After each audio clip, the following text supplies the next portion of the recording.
और जर्मनी की पत्रिका FAZ के हवाले से एक बड़ी खबर सामने आई है। ट्रैफिक विवाद, टैरिफ विवाद के बीच ट्रंप ने पीएम मोदी को फोन किया था। ट्रंप ने पीएम मोदी से 4 बार फोन पर बात करने की कोशिश की। दबाव कितना ही क्यों ना आए, कभी भी अहित नहीं होने देंगे। पीएम मोदी ने ट्रंप से लेकिन बात नहीं की, ये कहा गया है इस जर्मन न्यूज एजेंसी द्वारा। जर्मन न्यूज एजेंसी FAZ के हवाले से यह खबर सामने आई है, जिसमें टैरिफ विवाद के बीच अमेरिका के राष्ट्रपति डोनाल्ड ट्रंप ने प्रधानमंत्री नरेंद्र मोदी से बात करने की कोशिश की और 4 बार उन्होंने फोन पर बात करने की कोशिश की, लेकिन ये बात नहीं हो पाई। वाशिंगटन में यही अभी थिंकिंग है कि जी हिंदुस्तान ठीक है, उसके साथ कोऑपरेशन हम करेंगे, पर उसको वो जूनियर पार्टनर है और उसको हमारी बात सुननी पड़ेगी, और जो हम कहते हैं ट्रेड में वगैरह वगैरह उसको सुननी पड़ेगी, और वो मोदी हुकूमत नहीं तैयार है इस वक्त, और इस वजह से वो चाइना के इख्तिलाफ इनके दरमियान आ गए हैं। भारत को ये बोला है कि कल से देखना तुम्हें क्या मजे आते हैं, कल से तुम्हारे टैरिफ लगने वाले हैं। ग्लोबल रेटिंग एजेंसी फिच का जो अनुमान है वो आपको बता रहे हैं भारत की अर्थव्यवस्था दूसरे देशों से बेहतर होगी। इसकी बड़ी वजह है ठोस बाहरी निवेश का समर्थन। तो भारत अपनी पॉलिसीज को और डोनाल्ड ट्रंप की टैरिफ थ्रेट को कैसे अपनी पॉलिसीज के जरिए बेअसर करता हुआ नजर आ रहा है। और हम ये कह रहे हैं और बड़े खुश हो रहे हैं कि हम जनाब 2025 में जो है ना 3% पे ग्रो करेंगे। और भाई आपके मुकाबले में एक मुल्क है जिसका नाम भारत है, वो तकरीबन 8% पे ग्रो कर रहा है, 8% पे ग्रो कर रहा है। और ये आपके सामने IMF, world bank, every global financial institution is talking this.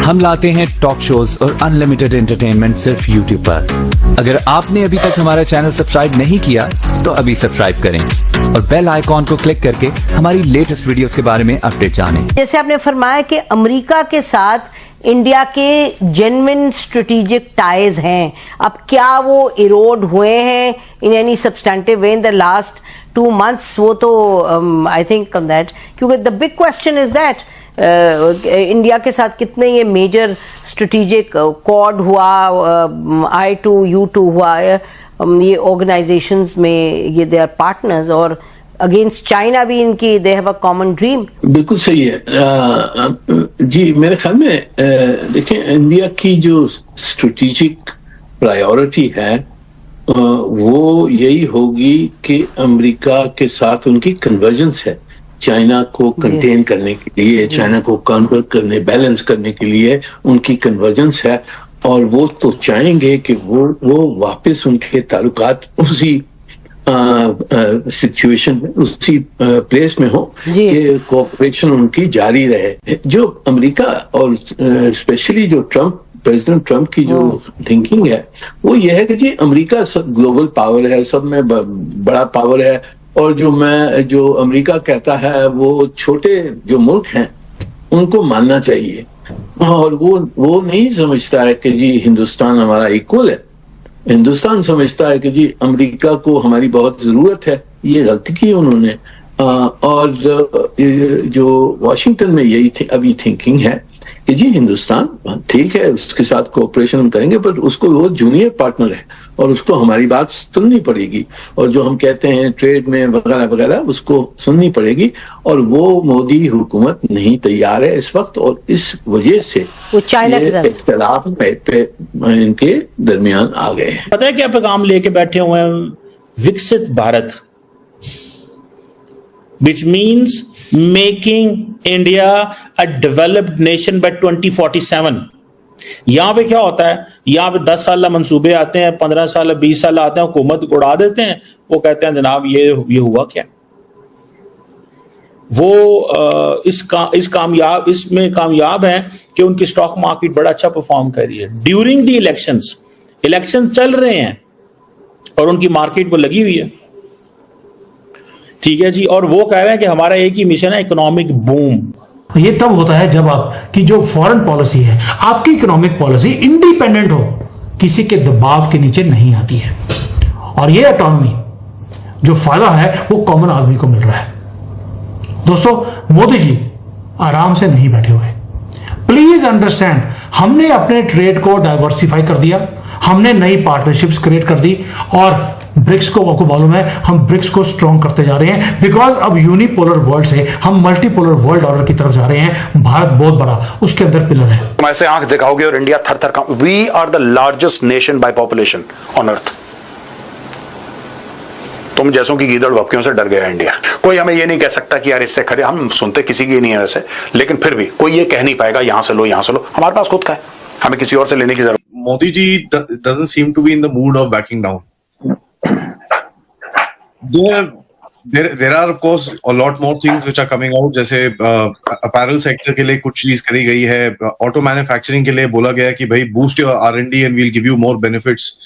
उनके लिए नए एक्सपोर्ट मार्केट्स और ये सब चीजें जा रही हैं। पेरू के साथ ट्रेड डील के बारे में बात चल रही है, फिजी के साथ, सो ऑल्टरनेटिव मार्केट्स में भी काफी काम चल रहा है।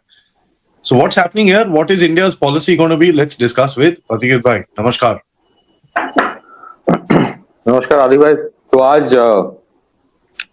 आज बेसिकली यूएस ने नोटिस इशू कर दिया है, वो 25% एडिशनल टैरिफ जो होगा वो 27 अगस्त से करने के लिए। तो ये जो ट्रम्प का मतलब, अभी जो ट्रम्प ने कुछ और भी स्टेटमेंट दिया है कि जो बिग टेक कंपनीज है वो तुम्हारे पिगी बैंक नहीं है, वो जो डिजिटल सर्विस टैक्स के ऊपर some of the countries are considering और होना चाहिए, वो टैरिफ लगाए तो अच्छी बात है, बट उनके कोई कंपनी के ऊपर कोई टैक्स लगाए तो वो पिगी बैंक बन जाता है।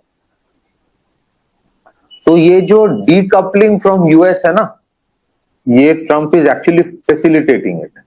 ये एक दिन में नहीं होगा, और हम लोग जो प्रोग्राम कर रहे हैं तो कुछ आप ही के मतलब हम लोगों की ऑडियंस में कोई कमेंट करेगा तो फिर अमेरिकन कंपनीज की इसमें प्रोग्राम क्यों कर रहे हो, तो उनको बोल दो बोलने के लिए कि वो अमेरिकन कंपनीज है, वो एमएनसी नहीं है। आज जितने सारे कंपनीज है, even they are American big tech companies, they are multinational companies, उनके हर एक देश में स्टेक है। उनके लिए ये मार्केट अमेरिका से भी इंपॉर्टेंट बन जाएगा कुछ दिन में। So that is why we are not operating on American company, we are working on multinational company, जिसमें हम लोगों का भी उतना अधिकार है। मैं दो चीज कहूंगा। पहली चीज तो है कि इम्पैक्ट भी बहुत मजेदार हो रहा है। मजेदार हो रहा है मतलब I don't not trying to mock it. Look at what is happening in US में जो बड़े बड़े अपैरल कंपनीज है या जो वॉलमार्ट जैसे ऑर्गेनाइजेशंस हैं, उनमें से कुछ क्या कर रहा है, they are actually reducing their markup price to absorb that tariff. मतलब टोटल ऑफ कॉस्ट बढ़ा नहीं रहा है, तो they are giving deep discounts so that this tariff is included in that price. तो इवेंचुअली अगर 10 रुपए का सामान है और 50% टैरिफ लगाने के बाद ऐसा नहीं कि वो 15% हो रहा है, 15 रुपीज हो रहा है, ज्यादा से ज्यादा वो अपना एक्चुअल प्राइस कम करके टैरिफ इंक्लूड करके 11 करने की कोशिश कर रहा है, 11 से 11.5।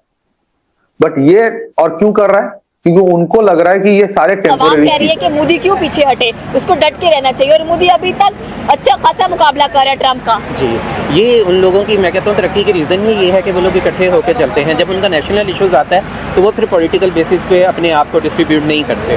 और अगर हम लोग भी ये चीज़ हो जाए कि जहाँ मुल्की मफाद को देखें, ये ना देखें कि हम लोग इस वक्त पॉलिटिकली किसके साथ अटैच्ड हैं। हमें ये देखना चाहिए कि इसमें पाकिस्तान का फ़ायदा है, तो हमें वो काम करना चाहिए।